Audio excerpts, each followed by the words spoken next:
Ang mabuting balita ng Panginoon ayon kay San Marcos.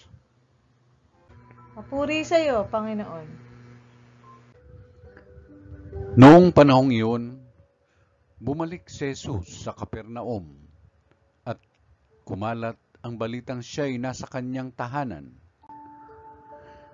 Kaya't nagkatipon ang napakaraming tao, anupat wala nang matayuan kahit sa labas ng pintuan. Samantalang nangangaral si Jesus, may idinating na isang paralitikong dala ng 4 katao.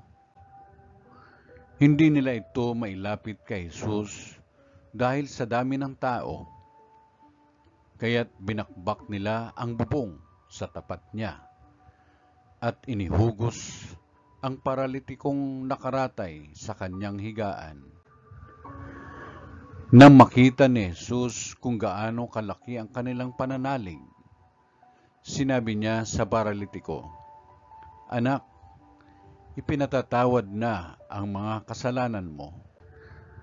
May nakaupo roong ilang eskriba na nagsaloob ng ganito, "Bakit nagsasalita ng ganito ang taong ito? Kalapastanganan sa Diyos yan. Hindi ba't Diyos lamang ang makapagpapatawad ng mga kasalanan?" Talos ni Jesus ang kanilang iniisip, kaya't sinabi niya, "Bakit kayo nagsasaloob ng ganyan? Alin ba ang lalong madali? Ang sabihin sa paralitiko, ipinatatawad na ang mga kasalanan mo, o ang sabihing, tumindig ka, dalhin mo ang iyong higaan at lumakad ka? Patutunayan ko sa inyo na dito sa lupa, ang anak ng tao ay may kapangyarihang magpatawad ng mga kasalanan." Sinabi niya sa paralitiko, "Tumindig ka, dalhin mo ang iyong higaan at umuwi ka." Tumindig naman ang paralitiko, binuhat ang kanyang higaan at umalis na nakikita ng lahat.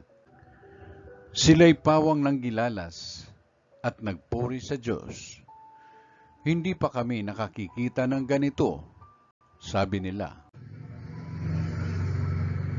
Ang mabuting balita ng Panginoon. Pinupuri ka namin, Panginoong Kristo.